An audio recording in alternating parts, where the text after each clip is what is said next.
السلام علیکم listeners, please channel کو سبسکرائب کیجیے اور بیل آئیکن کو ضرور پریس کیجیے تاکہ ہر نئے آنے والے ناول کی اپڈیٹ آپ کو ملتی رہے۔ ناول شروع کرنے سے پہلے میری آپ سب سے ایک ریکویسٹ ہے کہ اس ویڈیو کے ڈسکرپشن میں میرے انسٹاگرام پیج کا لنک موجود ہے، سو پلیز اسے فالو کیجیے۔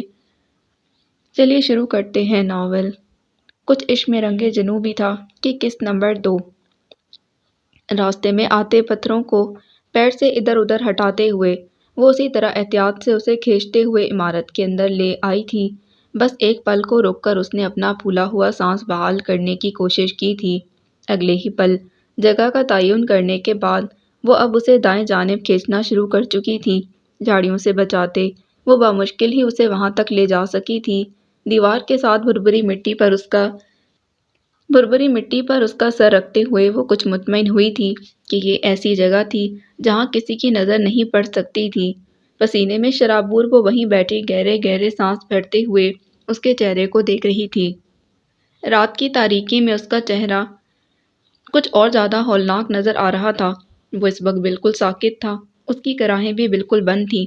گرم شال کو اس پر ٹھیک کرتے ہوئے وہ گھٹنوں کے بل قریب ہوئی تھی اور اپنے ہاتھ کی پشت کو اس کی ناک کے نیچے رکھا۔ اس کی سانسیں بہت ہی مدھم تھیں۔ اڑی ہوئی ہوائیوں کے ساتھ وہ دہل کر اس کے کندھے کو ہلا گئی تھی۔ سنو، آنکھیں کھولو۔ گھبرائے انداز میں وہ اب اس کے سر کو تھپتھپا رہی تھی۔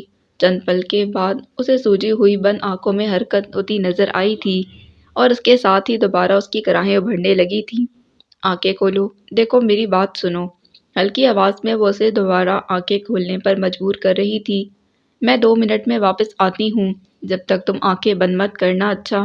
وہ اسے تاکید کرتی اٹھ کھڑی ہوئی۔ تیز قدموں کے ساتھ وہاں سے جاتے ہوئے وہ رک کر دوبارہ اس کی سمت پلٹی تھی، جو اسے روکنے کے لیے ہاتھ بڑھائے ہوئے منہ کے بل پلٹ گیا تھا۔ وہ اس کی بلند کراہوں پر دہل کر واپس اس کی طرف بھاگ آئی تھی۔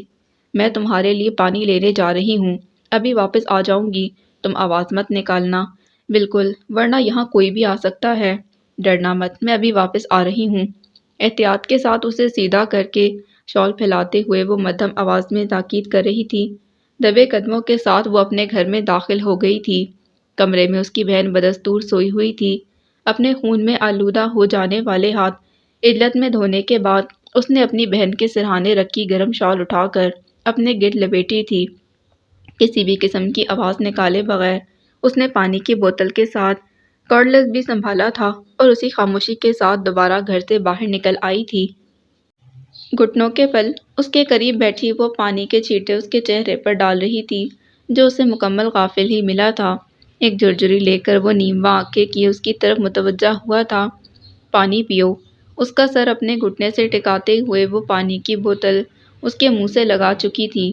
پانی بمشکل حلق سے اتارنے کے بعد وہ اب اس طرح سانس لے رہا تھا جیسے اسے سانس لینے میں بہت دقت ہو رہی ہو۔ کون ہو تم؟ ایک بار پھر وہ پوچھ رہی تھی۔ جواباً وہ بس گہرے گہرے سانس لیتا کراتے ہوئے اپنا سر دائیں بائیں پٹک رہا تھا۔ سن بیٹھی وہ ترہم آمیز نظروں سے اسے دیکھ رہی تھی۔ جانتی تھی، محسوس کر سکتی تھی کہ وہ اس وقت بے پناہ اذیت اور تکلیف میں مبتلا ہے، جیسے وہ کم نہیں کر سکتی تھی، لیکن اس کے لیے جو وہ کر رہی تھی وہ بھی اس کے اختیار سے زیادہ ہی تھا۔ مجھے بھی بات کرنی ہے چاچو سے اور ان کو یاد کروانا ہے کہ وہ میرے لیے کیا کیا گفٹ لائیں گے۔ کمرے میں داخل ہوتے ہوئے انہیں اپنی بیٹی کی آواز سنائی دی تھی، جو باپ کے پاس کھڑی ضدی انداز میں بول رہی تھی۔ کیا ہوا؟ اب بھی بات نہیں ہوئی؟ شمس کے تاثرات دیکھتے ہوئے انہوں نے سوال کیا تھا۔ نہیں، کب سے کوشش کر رہا ہوں۔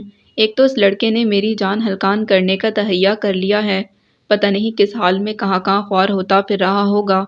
نمبر ٹرائی کرتے ہوئے وہ غصیلے انداز میں بولے تھے۔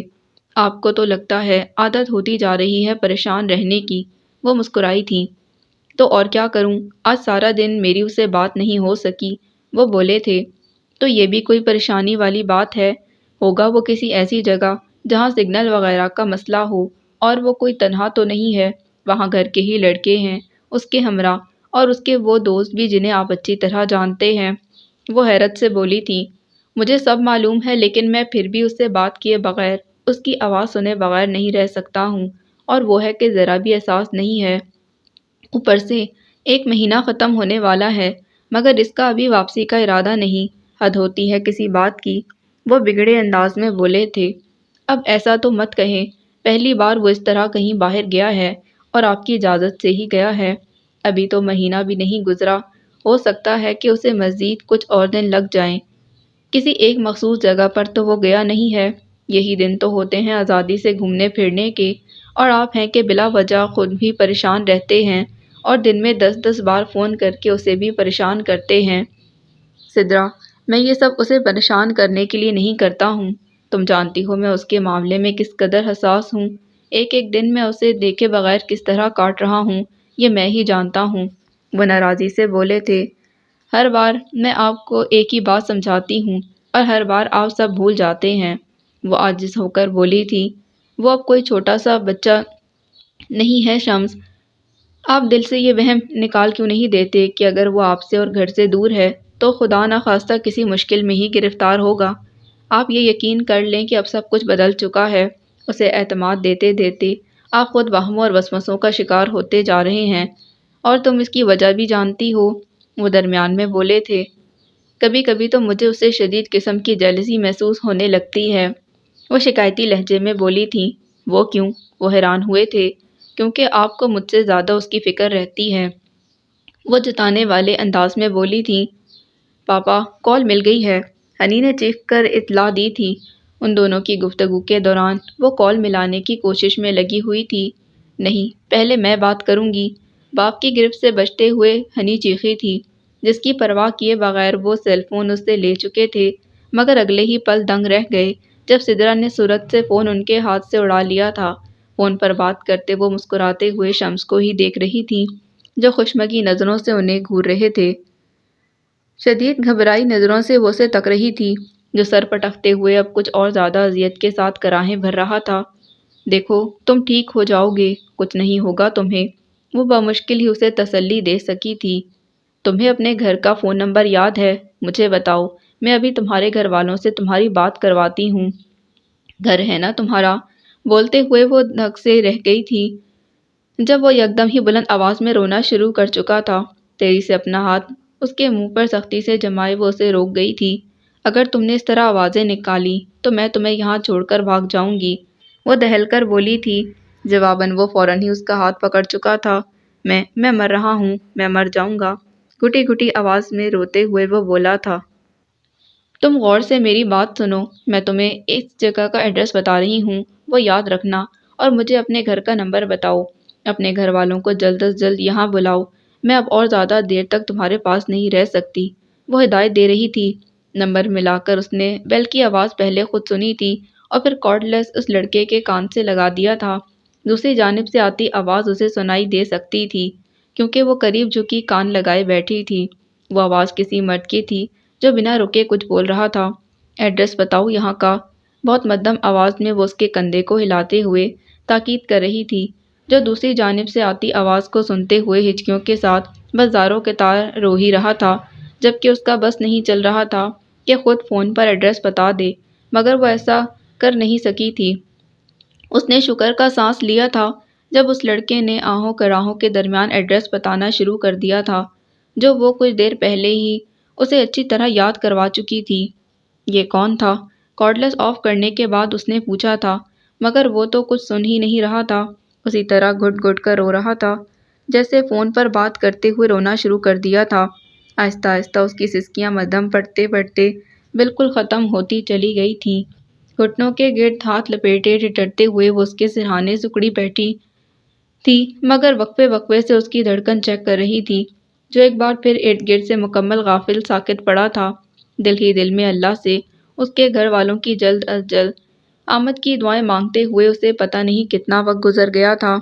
رات کی تاریک چادر سمیٹنے لگی تھی، صبح کی سفیدی اب پھیلنا شروع ہو چکی تھی، اس لیے اب اس کا یہاں سے چلے جانا ہی بہتر تھا۔ جلتی آنکھیں کھول کر اس نے اپنے گھٹنوں سے سر اٹھایا اور پھر اپنی جگہ سے اٹھتے اٹھتے ٹھٹک کر رکی تھی۔ جس جگہ وہ لیٹا ہوا تھا وہاں آدھے سے زیادہ حصہ خون سے رنگ چکا تھا، بھربھری مٹی میں جانے کب سے خون جذب ہوتا چلا گیا تھا۔ تاریکی میں وہ یہ دیکھ نہیں سکی تھی مگر اب صبح کی نمودار ہوتی روشنی میں بخوبی یہ ہولناک منظر دیکھ سکتی تھی۔ چند لمحوں تک وہ ساکت بیٹھی رہی تھی، پھر ہمت کر کے اپنا کانپتا ہاتھ شال کی سمت بڑھایا۔ یکدم ہی دل کی دھڑکن رکی تھی جو اس نے شال دوبارہ ڈھانپ دی تھی۔ لرزتے کانپتے ہاتھ کو اس کے سر پر رکھتے ہوئے وہ اب اس کا چہرہ اپنی طرف کر رہی تھی جو دوسری جانب تھا۔ اس کے چہرے کو دیکھتے ہوئے وہ مشکل ہی منہ پر ہاتھ رکھ کر چیخوں کو روک سکی تھی کہ اس کے چہرے کا ہر نقش ہی بگڑا ہوا تھا۔ سر سے پیر تک کانپتے ہوئے وہ اب اس کے شانوں سے شال ہٹا رہی تھی۔ اس کی آنکھوں کے آگے اندھیرا چھانے لگا۔ جلتی سگریٹ کے داغے گئے نشانوں کے ساتھ انسانی دانتوں کے گہرے نشان الگ ہی نمایاں تھے، جن کی تاب نہ لاتے ہوئے وہ کرنٹ کھا کر اٹھ کھڑی ہوئی تھی۔ چکراتے ہوئے دماغ کے ساتھ وہ جانے کے لیے پلٹی تھی، لیکن اگلے ہی پل اس کے اوزان خطا ہو گئے۔ صاف دکھائی دے رہا تھا گیٹ سے یہاں تک وہ جہاں جہاں اسے کھینچتے ہوئے لائی تھی وہاں سرخ لکیریں بنتی چلی گئی تھیں۔ سدرا کچن میں مصروف تھی، اس لیے روتے ہوئے شیری کو بہلانے کے لیے وہ اسے اٹھائے باہر برآمدے میں آ گئی تھی۔ شیری کو کندھے سے لگائے ٹہلتے ہوئے وہ ارد گرد کا جائزہ بھی لیتی جا رہی تھی۔ سامنے ایک وسیع رقبہ پھیلا ہوا تھا جس پوشن میں وہ کھڑی تھی۔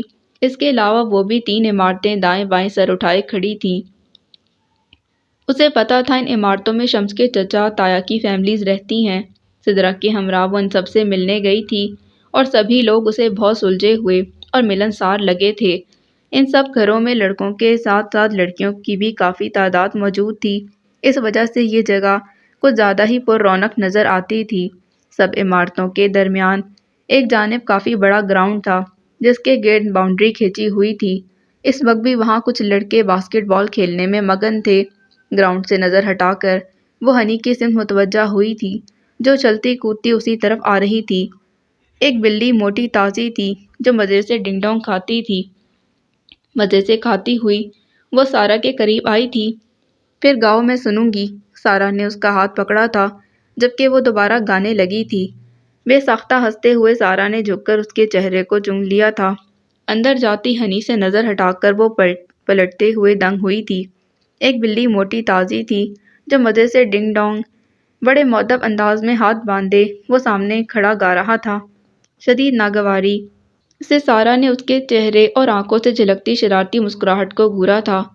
سن تو لیں، مجھے یہ پورا آتا ہے۔ اسے سامنے سے ہٹتے دیکھ کر وہ صورت سے سامنے آ گیا تھا۔ جب یہ فضول حرکتیں کرنا بند نہیں کرو گے تو میں آپ ہی سے تمہاری شکایت کر دوں گی، سمجھے تم؟ وہ غرائی تھی۔ نہیں بھابھی، بھابھی سے نہیں بلکہ بڑے بھیا سے آپ میری شکایت کریں، کیونکہ آپ کے اور بھائی کے مذاکرات سننے اور دیکھنے میں مجھے بڑا مزہ آتا ہے۔ وہ مزے سے بولا تھا۔ ویسے آج آپ مجھے بتا ہی دیں کہ بڑے بھائی نے آخر ایسا بھی کیا کیا ہے جو آپ ان کی دم پر پیر رکھ دیتی ہیں؟ وہ پوچھ رہا تھا۔ جواباً وہ کچھ کہتے کہتے یکدم ہی رکی تھی۔ جو اسے نظر آ رہا تھا وہ نہیں دیکھ سکا تھا۔ بات سنو شہری کے بچے، شرم نہیں آتی تمہیں؟ دن دہاڑے لڑکیوں کی گود میں چڑھ جاتے ہو۔ وہ سارا کے شانے سے لگے بچے پر غرایا تھا اور اس کے ساتھ ہی عقب سے لگنے والے دھکے پر لڑکھڑا کر دوسری جانب لڑکا تھا۔ اگلے ہی پل اس کے لال بہو کا چہرے کو دیکھتے ہی اندھا دھند اندر کی سمت بھاگا تھا۔ ارے بھاگتا کہاں ہے؟ مرد کا بچہ ہے تو باہر نکل۔ وہ پیچھے سے اسے للکارنے کے بعد جس طرح بھناتی ہوئی سارا کی سمت آئی تھی اس کی روح فنا ہونے لگی تھی۔ آنکھوں کے سامنے سارے منظر گڈمڈ ہوتے چلے گئے تھے۔ جو وہ دیوار کا سہارا لے کر نیچے بیٹھتی چلی گئی تبھی کچھ آوازیں سنائی دیں۔ بھاری قدموں کی دھمک پر اس نے گردن موڑ کر دیکھا اور اس کے ساتھ ہی اس کا سانس رک گیا تھا۔ سورج سے جھاڑیوں کو پھلانگتا وہ شخص ایک ہی جست میں قریب آ چکا تھا۔ ساکت نظروں سے اس شخص کو دیکھ رہی تھی جو اس لڑکے کے نیم جاں وجود کو اپنے سینے سے جکڑے بلند آواز میں اسے پکار رہا تھا، اس کے چہرے کو پاگلوں کی طرح چوم رہا تھا۔ پھٹی آنکھوں سے وہ یہ منظر دیکھ رہی تھی۔ پہلی بار اس نے اتنے قریب سے کسی مرد کو اس طرح دھاڑے مار کر روتے چیختے دیکھا تھا۔ اس کا دل جیسے بند ہونے لگا۔ اس شخص سے نظر ہٹا کر وہ اب دائیں جانب دیکھ رہی تھی جہاں گیٹ سے مزید کچھ لوگ اندر آ رہے تھے۔ پولیس کی وردی میں موجود وہ شخص سب سے آگے تھا جسے دیکھتے ہوئے وہ لرز کر اٹھ کھڑی ہوئی تھی۔ دوسری جانب اس لڑکے کو چھوڑ کر وہ شخص فوراً ہی اس کی سمت لپکا تھا جو بس وہاں سے بھاگنے ہی لگی تھی۔ کون ہو تم؟ یہ یہاں کیسے آیا؟ کون لایا ہے اسے یہاں؟ بتاؤ مجھے۔ اس کا بازو سختی سے پکڑے وہ بلند آواز میں دھاڑ رہا تھا، مگر وہ سن کھڑی کبھی اس شخص کو دیکھ رہی تھی، کبھی ان لوگوں کو جو اس لڑکے کو ہاتھوں میں اٹھائے وہاں سے لے جا رہے تھے۔ وہ شخص کیا پوچھ رہا تھا اسے کچھ سنائی نہیں دے رہا تھا۔ تبھی وہ ہوش میں آئی تھی جب بھاری تھپڑ اس کے چہرے پر پڑا۔ وہ بری طرح نیچے گر پڑی تھی، مگر صورت سے اٹھ کھڑی ہوئی۔ مجھے کچھ نہیں پتا، میں کچھ نہیں جانتی، حلق کے بل چیختے ہوئے وہ سرپٹ وہاں سے بھاگی تھی۔ اپنے پیچھے آتے بھاری قدموں کی گونج پر اس کے حلق سے فلک شگاف چیخیں بلند ہوتی جا رہی تھیں۔ گھر کا دروازہ چوپٹ کھولتے وہ تیر کی طرح بھاگتی ہوئی باتھ روم میں جا کر بند ہو گئی تھی۔ میں نے کچھ نہیں کیا ہے، میں کچھ نہیں جانتی ہوں۔ بند دروازے کو مزید ہاتھوں سے دبائے وہ تھر تھر کانپتے چیخے جا رہی تھی۔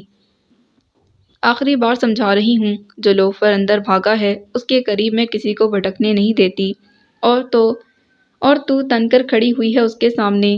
اس کا بس نہیں چلا کہ سارا کو کچا ہی چبا ڈالتی۔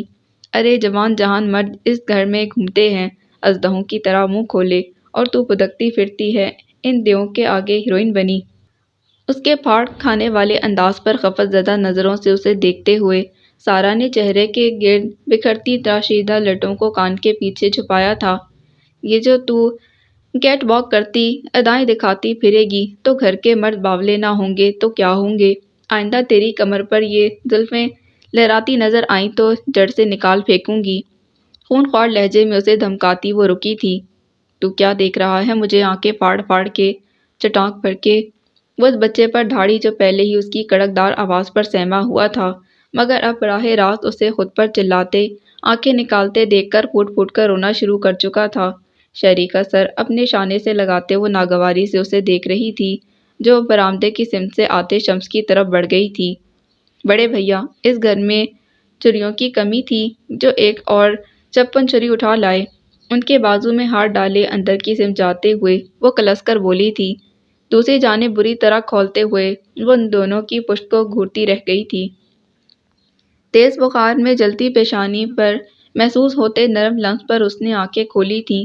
اپنی بہن کے مہربان چہرے کو دیکھتے ہوئے اس کی آنکھوں میں پانی اتر آیا تھا۔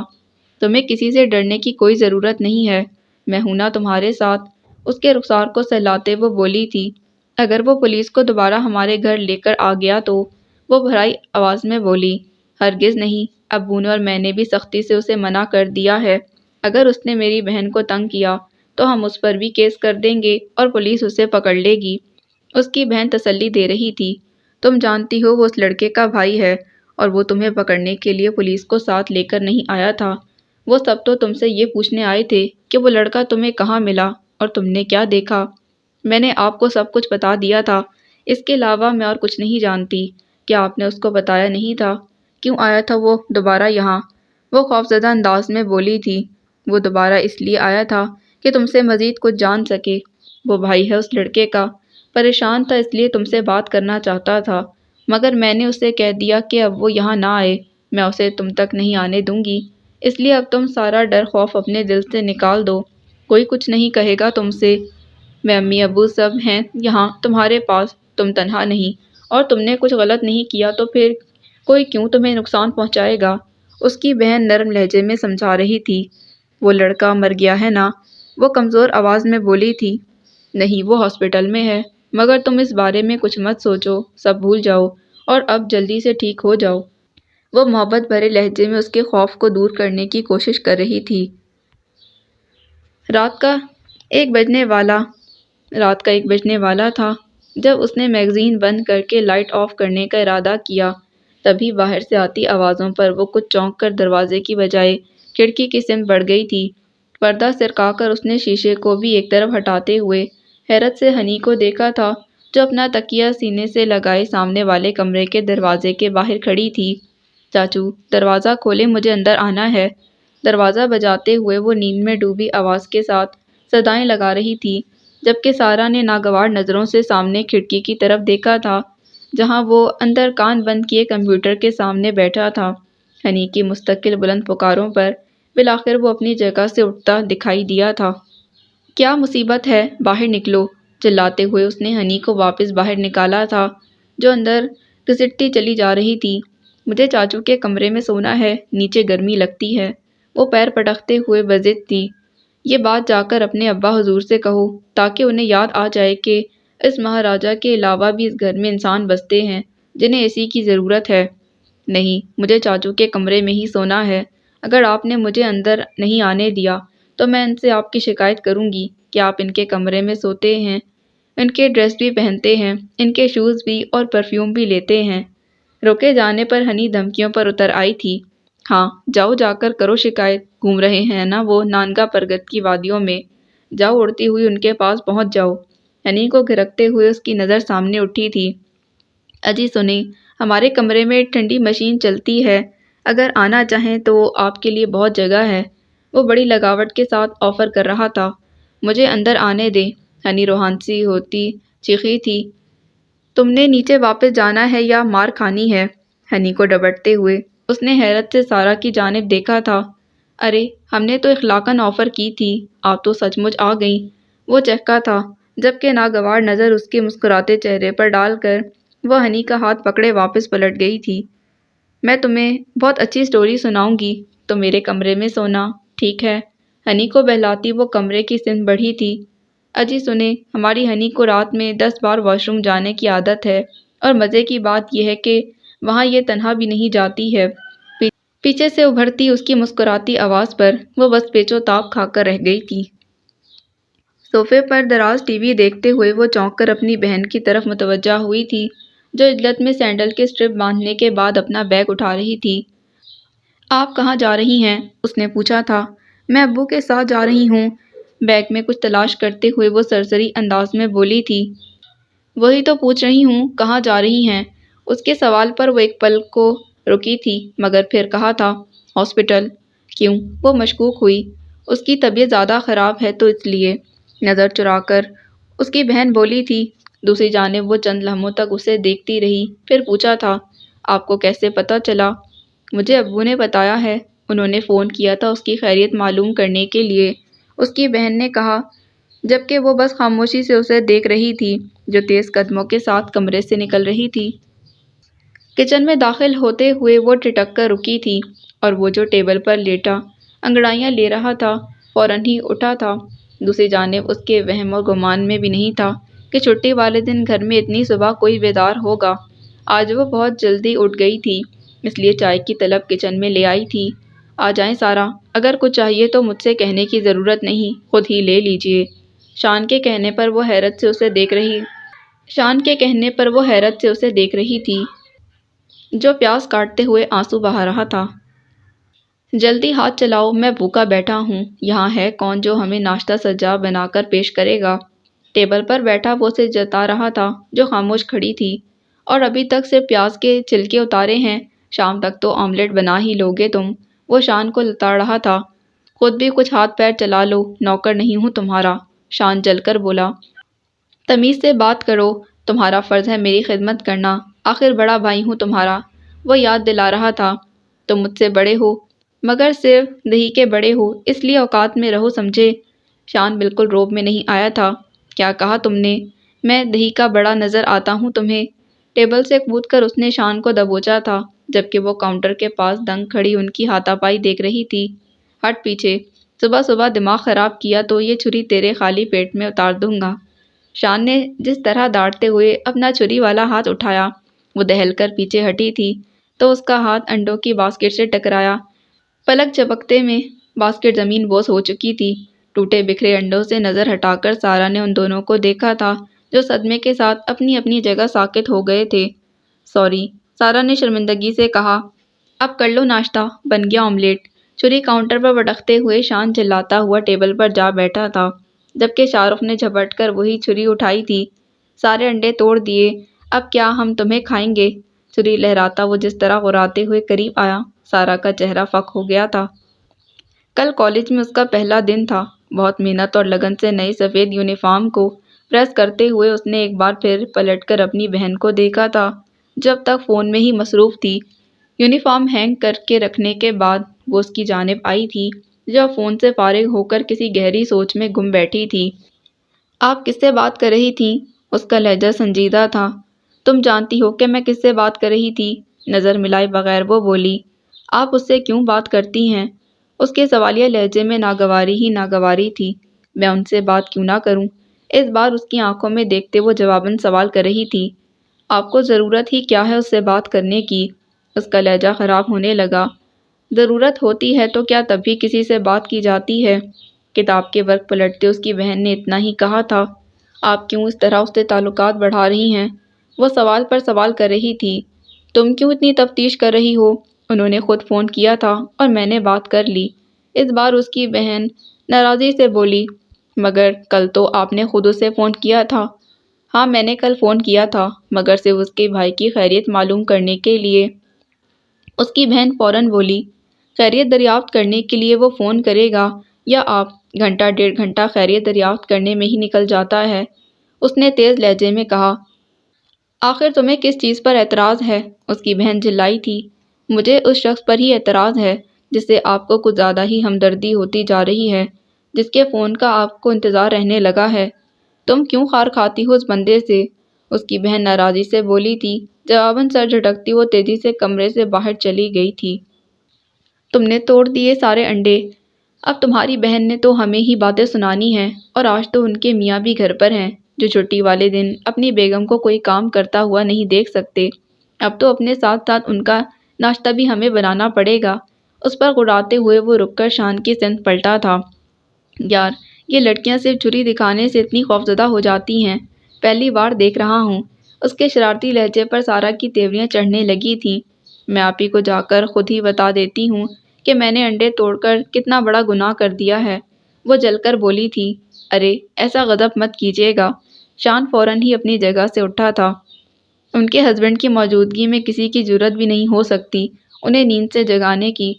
ان کے تو بچے بھی حسرت سے بیٹھے ان کے جاگنے کا انتظار کر رہے ہوتے ہیں چھٹی والے دن۔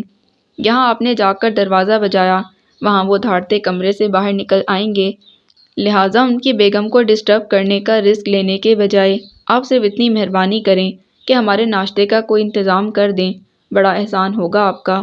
صرف آدھا گھنٹہ ہے ہمارے پاس، پھر میچ کے لیے جانا ہے ہمیں۔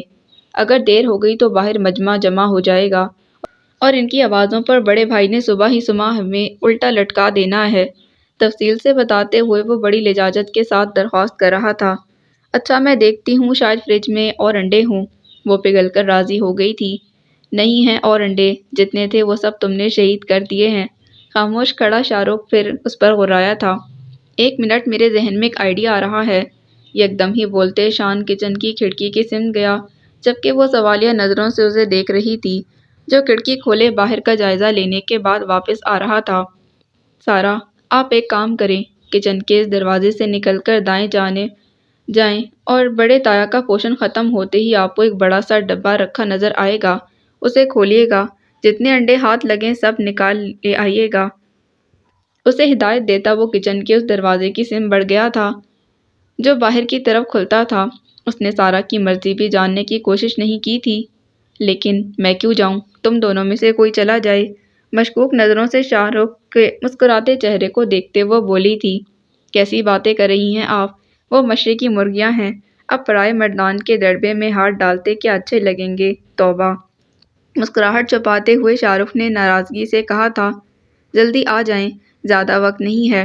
دروازے کے پاس کھڑا شان عجلت میں بولا۔ ایک بات یاد رکھنا، 90 کی سپیڈ سے جانا ہے اور 100 کی سپیڈ سے واپس آنا ہے، ورنہ ہماری کوئی ذمہ داری نہیں ہے۔ شاہ رخ کی تاکید پر اس نے باہر نکلتے نکلتے رک کر ان دونوں کو دیکھا تھا۔ دھیان مت دیں، وہ مذاق کر رہا ہے۔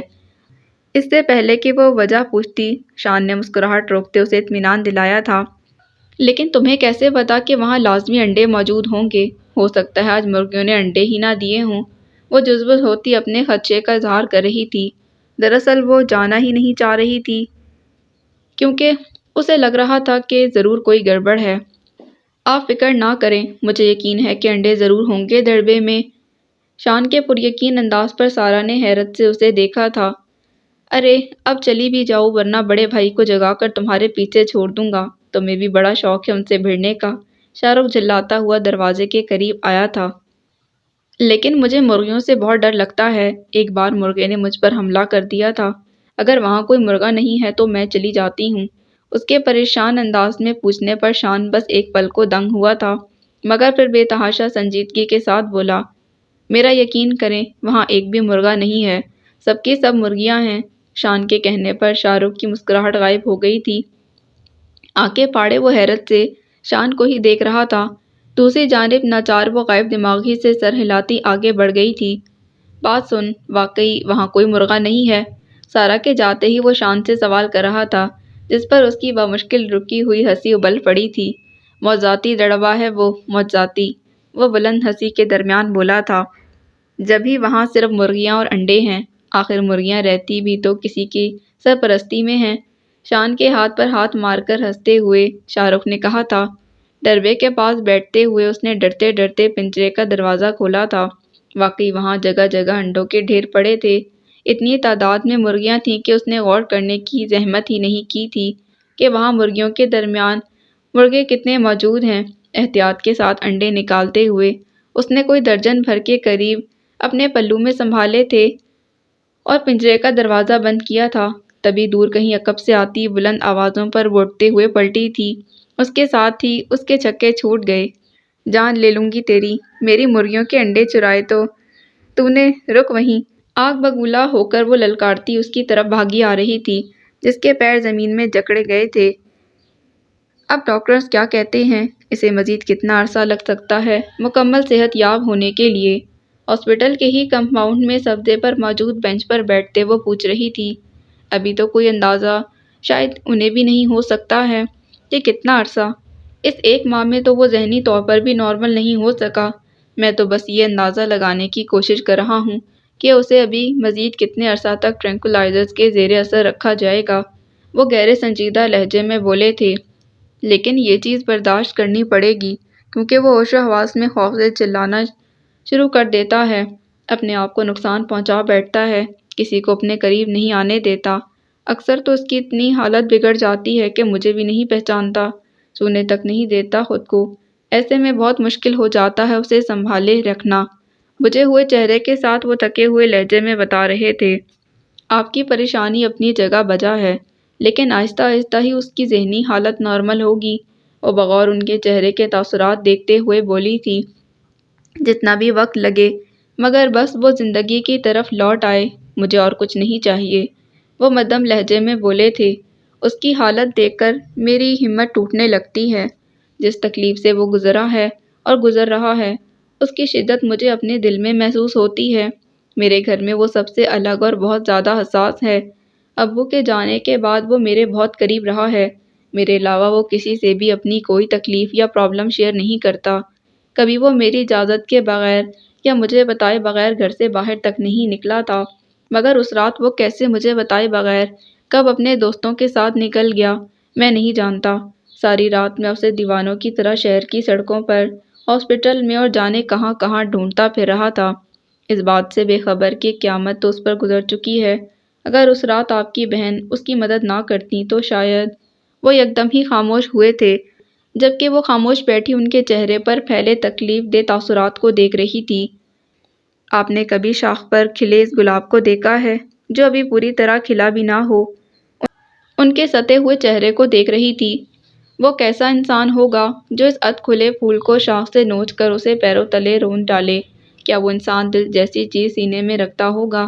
وہ تو انسان ہی نہیں ہوگا۔ اس روندے گئے پھول جیسا حال ہی ہوا ہے میرے بھائی کا، پڑا ہوا ہے وہ اندر، جسے پتہ نہیں کس نے اپنے پیروں تلے بے دردی سے رون ڈالا ہے۔ نم آنکھوں کے ساتھ وہ شخص کے چہرے کو دیکھ رہی تھی، جس کے دل کی اذیت اس کے چہرے پر بھی طاری تھی۔ میں نہیں پوچھ سکتا ہوں اس سے کہ اسے کیا ہوا ہے، وہ مجھے بتا نہیں سکتا ہے کہ اسے کہاں تکلیف ہے۔ نم ہوتی آنکھوں کے ساتھ وہ چند لمحوں کے لیے خاموش ہوئے تھے۔ یہ حادثہ ہونے سے کچھ دن پہلے اس نے مجھ سے فرمائش کی تھی کہ اسے بائیک چاہیے۔ اس کا خیال تھا کہ کالج میں آ کر اتنا بڑا ہو گیا ہے کہ اپنی ذاتی بائیک رکھ سکے، کیونکہ اس سے پہلے میں ہر بار یہی کہہ کر منع کر دیتا تھا کہ وہ ابھی چھوٹا ہے، مگر اب جب میں راضی ہو گیا تو وہ خود اس قابل نہیں رہا کہ… سر جھکائے وہ اب خاموش بیٹھے اپنے ہاتھوں کو دیکھ رہے تھے۔ آپ کی کیفیت کا اندازہ کرنا مشکل نہیں ہے، مگر آپ کو مضبوط رہنا ہے، کم از کم اس کے سامنے آپ کو مضبوطی ظاہر کرنی پڑے گی، کیونکہ آپ کی ہی ہمت اور توجہ اسے دوبارہ زندگی کی طرف لا سکتی ہے۔ وہ بولی تھی۔ کیا اس کے بارے میں سب جان گئے ہیں؟ کچھ جھجکتے وہ پوچھ رہی تھی۔ میرے گھر کے بڑے اس حقیقت سے واقف ہیں، یہ سب ان سے کیسے چھپا رہ سکتا ہے؟ وہ بولے تھے۔ اللہ اس کا پردہ ضرور رکھے گا۔ مجھے یقین ہے کہ جو کچھ اس سے چھن گیا ہے اسے کہیں زیادہ اللہ اسے نوازے گا۔ آپ نے پولیس اسٹیشن میں شاید کوئی رپورٹ لکھوائی تھی؟ یاد آنے پر وہ بولی تھی۔ ہاں، گمشدگی کے بارے میں ہی تھی وہ رپورٹ، مگر اس کے بعد میں نے ہر معاملے کو باہر نہیں نکلنے دیا۔ میرے چچا سول سروس میں ہیں، اس چیز کو چھپا کر کارروائی کرنے میں ان کی بہت مدد ملی ہے مجھے۔ وہ بتا رہے تھے۔ کیا آپ لوگوں نے کوشش چھوڑ دی ان سب کو تلاش کرنے کے لیے؟ وہ پوچھ رہی تھی۔ ایسا کیسے ہو سکتا ہے؟ مگر اب تک صرف کوشش ہی جاری ہے، وہ لوگ نہیں مل سکے۔ تو یہ ان کی خوش قسمتی ہو سکتی ہے، کیونکہ اگر وہ جانور میرے سامنے میری پہنچ تک آ گئے تو میں کسی بھی حالت میں انہیں دوسرا سانس لینے کا موقع تک نہیں دوں گا۔ اس کے بعد مجھے سولی پر چڑھنا پڑ جائے مگر میں انہیں زمین کے اندر اتارے بغیر نہیں رہ سکتا۔ گھٹے ہوئے لہجے میں بولتے ان کی گردن کی رگیں تن گئی تھیں۔ کیا میں ابھی اس سے مل سکتی ہوں؟ وہ پوچھ رہی تھی۔ ہاں، لیکن آپ جانتی ہیں کہ اس کے پاس جانے کا کوئی فائدہ نہیں ہوتا۔ وہ 4-5 گھنٹوں سے پہلے آنکھیں نہیں کھولے گا۔ اس کے ذہن کو پرسکون رکھنے کے لیے خواب آور انجیکشن بہت ضروری ہیں، انہوں نے بتایا تھا۔ کوئی بات نہیں، میں بس ایک نظر دیکھوں گی۔ بیگ شانے پر ڈالتے وہ اٹھ کھڑی ہوئی تھی۔ آپ کو یہاں تنہا نہیں آنا چاہیے تھا، اس کے ہمراہ آگے بڑھتے وہ بولے تھے۔ میں یونیورسٹی سے سیدھی یہاں آئی ہوں، ابو کے ساتھ آنے کے لیے شام تک انتظار کرنا پڑتا۔ ویسے میں گھر پر امی کو بتا کر ہی آئی ہوں یہاں۔ وہ تفصیل بتا رہی تھی۔ دوسری جانب انہوں نے بس ایک نظر اس کے آسمانی دوپٹے کے حالے میں دھوپ سے سرخ ہوتے چہرے کو دیکھا تھا۔ اڑی ہوئی رنگت کے ساتھ اس نے دور نظر آتے شان کو دیکھا تھا جو اسے واپس آنے کا اشارہ دے رہا تھا، جبکہ معاملے کی نوعیت کا اندازہ ہوتے ہی اس کے ہوش اڑتے جا رہے تھے کہ انجانے میں وہ چوری جیسا بھیانک کام کر چکی ہے، اور چور ہمیشہ چوری کرنے کے بعد یا رنگے ہاتھوں پکڑے جانے کے بعد بھاگتا ہے، سو اس نے بھی بھاگنا شروع کر دیا تو کوئی حیرت انگیز کام نہیں کیا۔ پیچھے وہ بلند آواز میں اسے برا بھلا کہتی دندناتی ہوئی اس کے تعاقب میں دوڑی آ رہی تھی۔